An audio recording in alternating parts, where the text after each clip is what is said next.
From The Conversation, this is Politics with Michelle Grattan. Today we're doing a major pivot on the podcast, from politics to sport. One of the international events that attracts the biggest interest has just finished in Paris, and that's the Tour de France. It's more than just a cycling race. It's a 3-week endurance test watched over its 21 stages by billions of people around the world. It pushes athletes to the absolute limit. Various stages of this year's race saw extreme heat, raising potential serious health issues.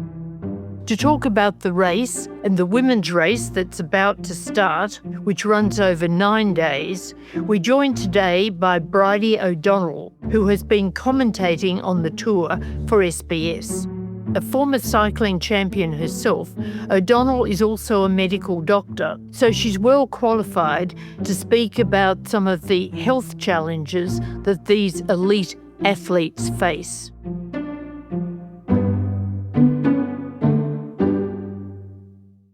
Bridie O'Donnell, just tell us something about the Tour de France, this iconic race, a little of its history, how it works, these races within the race, and also some of this particular year's race.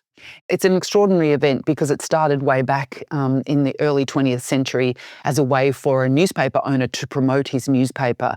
And it was a grueling, literal lap of France that riders undertook, sometimes 300-kilometre stages. And, they battled their way through all sorts of terrain and weather and terrible roads and awful equipment. Now, 120 years or so later, it's evolved into the biggest annual sporting event in the world. And huge business, amazing opportunity for sponsors. They own the teams. So rather than like a football team or a cricket or netball team here in Australia, sponsors pay to have their names and logos on the jerseys of riders. And it's still huge business for them in terms of riders promoting those brands on TV to an audience, a television audience of somewhere between 2 and 3 billion people every single year in July. And so it's held over 21 stages, and each day or each stage is a race in itself, but the cumulative time at the end of those 21 days means that one leader gets allocated and presented with the maillot jaune or the yellow jersey. And so whilst someone will win the Tour every year, there are also 21 riders or those that vie for 21 stages, depending on the terrain. And each team is a team of 8 riders, and those riders work for each other. So in the same way that, we have CEOs and ministers and executives who have people who work for them. This year's winner, Tadej Pogacar, he had 7 teammates, and their sole job is to actually help facilitate his victory. And they're not looking for personal victory or fame through that process. And when I was a pro cyclist, I was a domestique, and there's definite honour in that, and they get paid handsomely for it. But ultimately, we all end up knowing the name of this Tadej Pogacar, who won the race on Sunday, won the overall by more than 6 minutes, and joined a very elite club of men who've now won 5 Tours de France. So it was a pretty extraordinary event. And he's pretty remarkable, isn't he? Because he's only 27, a Slovenian, incidentally, and yet he's racked up this record at that age. He really is one in a generation. And we talk about this not just because of his physiology or what his physical capabilities are. They're highly suited to a grueling endurance event. But as you mentioned, he's from a very small Eastern European nation. He obviously picked good parents, as elite athletes have to do. He's got an amazing aptitude for cycling, as in his bike IQ, his descending skills. He very rarely crashes. He very rarely gets sick or injured. But he also just loves racing. So he wants there to be a contest. He wants there to be fun and be challenged.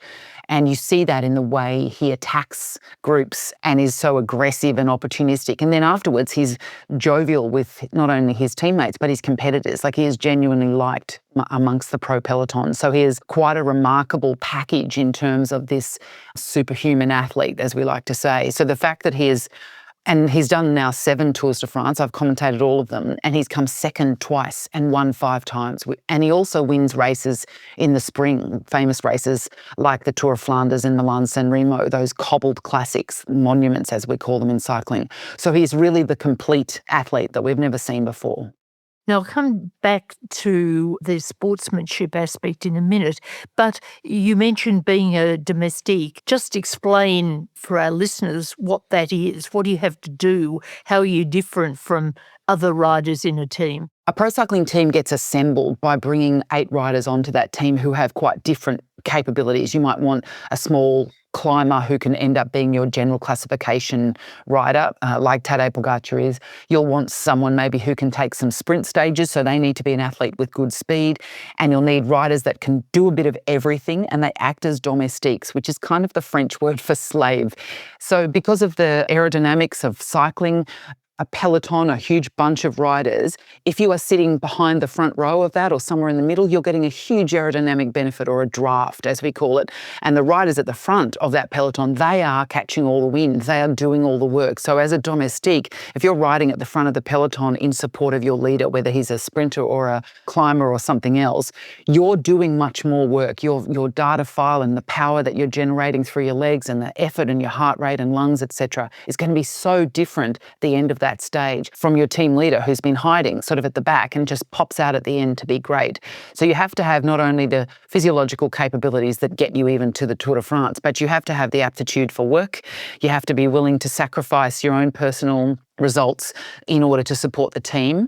And there is real, as I mentioned, there's real pride in it, but there's benefits financially, and it can get you a better contract in a different team. And then occasionally, maybe by the 3rd week, you might be in a breakaway group that ends up meaning you get a stage victory. And that's happened with Pogacar's teammates. His Belgian teammate, Tim Wellens, won a stage last year because cycling is also all about offense and defense. It's about how do we use our numbers or our skills and our ability to inconvenience or disrupt the other teams. It's literally chess on wheels for 3 weeks in a row in brutal conditions, and having to eat, drink and sleep, every single day and night while it's all going on. So it's like unlike any other event in the world. And what you call the slaves also do a bit of waiting and waitressing too, don't they, in these races? They're actually giving the other members of the team food and drink, of which there seems quite a lot in these long races. It does, you're right. And so a rider such as, say, Adam Yates, he's a small British climber who's won races of his own ability. He might spend the entire stage of 180 kilometres dropping back to the team car, loading up his jersey, his very tight little jersey, with 6 or 7 bottles of cold water or sports drink, then riding back past 180 riders to hand those drinks to his teammates. That process might take 5-10 minutes, and then he does it all again all day long. So when you're a domestique, you're getting food for and drinks for your team leader. You might, if they give you their jacket because it stops raining, you take that back to the car. So this is how we really uncover that cycling is the ultimate team sport, because without those people doing that for you, as whether you're trying to win the men's or the women's Tours de France, you wouldn't be able to do that on your own. You're not an individual athlete, even though you're getting that individual result. And Tadej's name is in the history books. He brought his entire team up onto the podium in Paris on that final stage because he acknowledges he can't do it, not just without the 7 riders, but the dozens of people in that team that are his soigneurs and massage therapists and the bus drivers and the mechanics, etc. Often we see in sports these days that the spirit of sportsmanship seems to be somewhat diminished. But in these cycling races, you do see a lot of camaraderie, even between teams when they're competing against each other. Yeah, we do, Michelle. We see extraordinary examples of riders who wait for each other when someone has crashed and support each other with, as I said, hydration or food. So if you had 6 riders who are up the road in a breakaway trying to get an advantage on the peloton, one of those riders might not have a team car behind them for a few logistical reasons. So the director of one team will call the director of the other team and say, can you feed my rider? Can you give them bottles and can you give them food? And you wouldn't see that in other sports. If sometimes if something bad happens to a rider, there's an agreement not to attack the group. When there's issues around safety, the rider who is in the leader's jersey will often go right up to the race commissaire's car and say, we don't feel this finish is safe. That happened at the Giro d'Italia, where Jonas Vingegaard was leading that race and said the road surface is hectic and dangerous, and we're worried that riders will crash and we think you should neutralise. So they almost become the ambassador or patron of the bunch for that day. And they are always thinking about safety, because this race is, as I mentioned, it's not just physically grueling. Riders are descending down mountains in the Alps at 70 to 90 kilometres an hour wearing nothing but lycra and riding on a 23mm rubber tyre. So ultimately, these riders have immense respect for the environment that they're racing in, the brutal conditions in which they are suffering and testing their bodies to the limits of endurance. And so there is genuinely a respect for each other where riders are hoping that the event can unfold as safely and respectfully and within the rules as possible, despite the fact that sometimes at an end of a sprint stage, they might be going side by side at 70 kilometres an hour, which is, of course, super risky and dangerous. So it is quite unique in that way. Is this a big money sport? Who owns the teams, and what would the top riders be earning? And do they earn it through prize money, or do they earn it through professional wages or sponsorships, or all of those things? It's quite a unique business model, and a lot of former and current athletes have a bit to say about this because there's no revenue sharing. So, for example, the budgets of all of the World Tour teams, of which there are around 20, is around 633 million euro combined. And with those budgets, they are paying the salaries of all of their riders and all of their staff. And the budgets are provided by those sponsors. So, for example, Tadej Pogacar rides for UAE Team Emirates, so it's sponsored by the UAE and Emirates Air and other extremely high net worth sponsors. And of course, the trade-off of that is they get a Tour victory, they get their logo on a jersey that 2 billion people are seeing every day. That said, the prize money of this year's Tour de France was 2.3 million euro. So the budgets are 288 times what the prize money is. And that is unlike any other sport. If you look at NFL or NBA or even the AFL, there is a revenue sharing where the athletes do benefit from the broadcast rights, because around the world, the broadcasters like SBS, who I work for, pay millions and millions of dollars for the rights to broadcast the Tour de France. So it is big business, but for UAE or for Lidl Trek, Lidl is a supermarket chain in Europe. It sponsored a team whose rider won the best sprinter for the race, and they won the best team. So the logo for Lidl and the logo for Trek, which is a bike company, was seen all over the world every single day and talked about. So they would argue, I'm sure, that they're getting a return on their investment. But it is very precarious for these teams. Every single year, there will be one or two teams that are folding or whose sponsors have said, we can no longer afford it. And Jayco Alula, which is the Australian World Tour team that has been incredibly well supported by Jerry Ryan from Jayco for many years since he started the Green Edge outfit, he has announced that at the end of 2027, he will no longer sponsor that team. So Jayco Alula is looking for a new sponsor, but we may not have an Australian World Tour team from 2028 onwards. And it's because Jerry Ryan and his family and investors have chosen to go in a different direction. So every year you can sense that for a team to try and win a stage would be life-changing and team-changing, not just for the rider, but for the organisation itself. And you wouldn't see that. It's not happening with Richmond Football Club or the Cronulla Sharks, for example. Those, yes, they have financial strain, but the brand and the organisation will continue in most instances. Let me take you to your medical expertise. This year has been the hottest race ever. Is there a prospect that the organisers might in fact reschedule from the traditional July timing? And what was your take on the heat, on the effect of the heat on the riders? Yeah, Michelle, this was something we just couldn't stop talking about in the first week and a half of the race. And obviously the route changes every single year. It starts in a new location and it goes to many new towns every single year. This year it started in Barcelona, so it's the Grand Depart, and a town or a city will bid for the rights to have the first three stages of the Tour de France. They will pay millions of euro for the privilege because, of course, it means their city is broadcast all over the world. And the temperature average by the end of the first 9 days leading into the first rest day was 33 degrees. And that means immense amount of physiological stress on the athletes. They are constantly pre-cooling. They're wearing ice vests before the stage starts and pouring water over themselves. One of the teams said they were getting 100 kilograms of ice delivered to their team hotel every single morning to prepare ice in stockings that the riders put in the back of their jerseys to keep them cool. So there's no doubt that the organisation and the support that teams have to provide the riders is extremely challenging, and the logistics of that is difficult. And then we even had a stage in the Pyrenees where the race organisers said they would remove crowds or discourage crowds from attending because of the heat.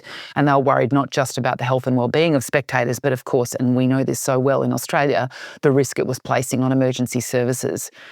We also saw a shortened stage for the final stage into Paris. They actually reduced it by 45 kilometres so they could deploy emergency services staff from what might have been on the roadside in France down to the southwest of France and into Spain because wildfires were raging. So the questions we kept were being asked were, what about if they started earlier in the day? Because they always start it to finish at 5:30 p.m, which is the perfect time for France television. And those broadcast rights, as I said, they are what keep the race organisation going. But people are saying that's the hottest part of the day that these riders are riding in it. For 4 or 5 hours, they are riding from, say, 1 p.m. till 5:30 p.m.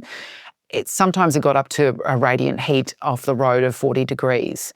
There are some things they can do in the interim. They did shorten stages and change some of the route, but ultimately they need to consider starting earlier in the day. Perhaps they could start at 9 or 10 a.m. Now that would finish at 2, which isn't as hot, but it wouldn't be good for ratings. And I do wonder how much that trade-off is going to be made, broadcast rights versus health and well-being, not just of riders, but of community. July being moved, I feel like that is something that is kind of unshakable. The Tour de France, as I mentioned, has been going for more than 100 years. And the only thing it's stopped for historically has been world wars. It continued through the pandemic and it has always been in July. And it's hard to see them moving it. And the cycling, it's not just the Tour that has to determine that. It's the professional cycling calendar because there is a Tour of Italy, Tour of Spain, there are World Championships. And so there are a lot of complex stakeholders with their own interests that might say, well, that's nice that you want to move it, but we've got our race then. And then the teams would have to make some decisions about the roster of each thing. So it would be an immense challenge. But there is, as you can imagine, there is no denying that climate change is having a huge impact on this event, and the summers in Europe are only getting hotter. Next year, the race starts in Edinburgh, and we've seen the heat waves across the UK in July of this year as well. So I will be fascinated to see whether the UCI, which is the governing body, and the race organisation revises some of their heat protocols or even makes more different decisions about timing. And what about protocols around concussion? Because we see all these crashes, multiple crashes during the tour, and it does seem that although there are medical facilities there, that the rider's instinct is to get back on the bike and go on. Do you think that there's adequate protection on the concussion front?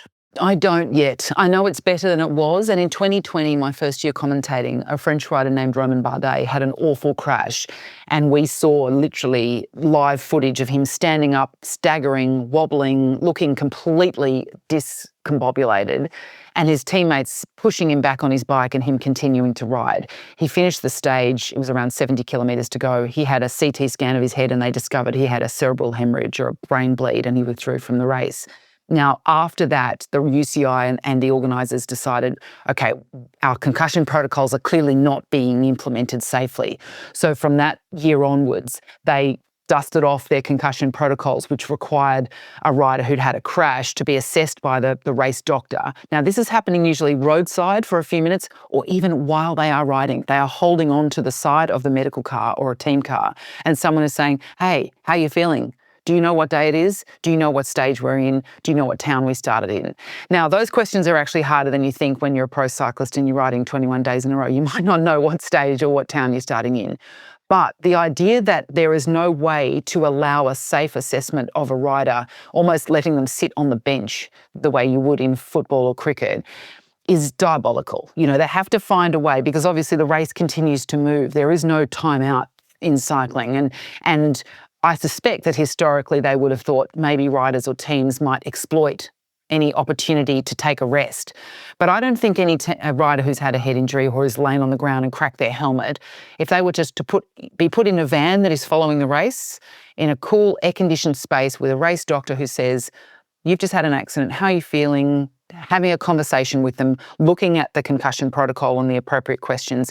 They could do that for 10 or even 15 minutes, regardless of which point of the race was in, and then allow the rider to re-enter the race where they were at, then to have a more formal assessment. Because the rules of cycling say if you don't finish that stage, you cannot commence the following stage, which is why we see the urgency by a rider or a team. You know, they lose skin, they break a bone, they often leap back onto their bike and try and finish and get across the finish line, and then they have medical assessment. And that's okay if it's stage 12 or 13, like we saw this year where the crash was 250 metres from the finish. But if it's 60 kilometres or 100 kilometres and it involves a dangerous descent or other sections of the course, it is so concerning to me that riders are getting back on. And when we hear what's happening in Australia with a class action from former AFL players around concussion, and when we see the CTE cases in the United States with NFL players, I think we need to be way more proactive in professional cycling in supporting the health and well-being of riders. Now, the women's race is coming up. How long have women been doing the tour, and what needs to be done to address gender inequities in the sport? Women started racing at Tour de France actually way back in the 1950s. It was just a short number of stages, and these women were just such trailblazers. But then it's been very hot and cold. There have been investments for races in the 70s and 80s, then again in the 2000s, but no one really fully committed to sponsoring and supporting and organising a formal Tour de France for women until 2022. So Zwift came along. They're an online training platform. People ride their bikes on an indoor trainer, and said, we want to work with the current men's Tour de France organisers to deliver a women's Tour de France. It was called the Tour de France Femmes avec Zwift, and it started in 22. And while there have been riders, obviously in the 50s, 70s, 80s, and I've raced a version of the Tour in the 2000s, this really is the pinnacle now for women, and it's because of the broadcast. Now we get to see these women race. The prize money has increased. The promotion of the event has increased. The calibre and the depth of professional women's cycling has gone from leaps and bounds to become now extraordinary racing, fascinating, aggressive, dynamic, and ultimately amazing storytelling in the women's pro peloton. So we're now seeing this fifth version of this modern era of women's Tour de France, but we still aren't broadcasting all of it, and that's not an SBS decision or a broadcaster decision. It's a race organisation decision. So instead of showing you the race from the very first kilometre, they pick the race up with about 90 minutes or 2 hours into the race. So we're missing all of the first action that is often underway. The prize money, of course, is nowhere near what the men earn. And in the Giro, the Tour of Italy, the men earn around 180 times the prize money that the women earn for their Giro. The other thing that's not the same is the team numbers and the number of team cars, which sounds like a small thing, but in fact it's really critical for the logistics of the sport. You need more support staff. It's kind of like having a diminished soft cap in a football team. So there are still many things that need to change to elevate the women's race and the women's professional peloton and the sport for women to equal the men, because the men have had more than 100 years of investment. But that said, what we saw last year was life-changing as well for the women's race, because a French woman won the Tour de France. And it was the first French woman to win in 40-something years, and the first French person to win, because the French haven't won the men's Tour de France since the 80s. So you are seeing now a greater visibility, a greater understanding, greater recognition of these athletes. And it's kind of like what happened with the FIFA Women's World Cup and the Matildas. The Matildas effect means that now many Australians know the names of women who play football or soccer in Australia and play professionally. The Tour de France having a French winner last year, Pauline Ferrand-Prévot, was a game changer, because she is so well liked. She's been a mountain bike Olympic and world champion. She's been a world champion on the road, and it was a beautiful thing to witness and to commentate her victory last year. So I think the Women's Tour de France is going to continue to grow. It's 9 stages this year. It starts on the 1st of August, kicks off in Lausanne, and it finishes in Nice, and they even go over the iconic Mont Ventoux, that climb that's been used in the men's race many times. So people can watch it all on SBS. They can follow it on social media. They can find those riders and understand who those women are, and really start to learn a little bit more about the women's pro peloton. And just finally, who are the Australians they should be looking out for? Well, the start list is going to be published in the next couple of days, but they should absolutely look out for Amanda Spratt, who has been a trailblazer in women's cycling in Australia.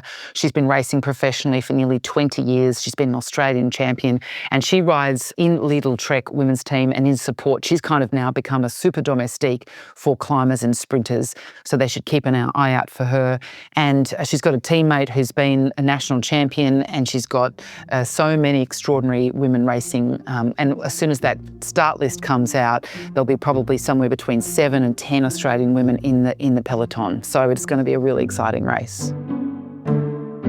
Bridie O'Donnell, thank you very much for joining the podcast today. I hope our listeners have enjoyed something different. Next time we'll be back to politics. Thank you to my producer, Ben Roper, and goodbye for now. Production by Ben Roper. Theme music by Lee Rosevere. The Conversation is a not-for-profit media organisation. Sign up to our daily newsletter for evidence-based news and analysis, including articles from Michelle Grattan, or listen to more of our shows wherever you get your podcasts.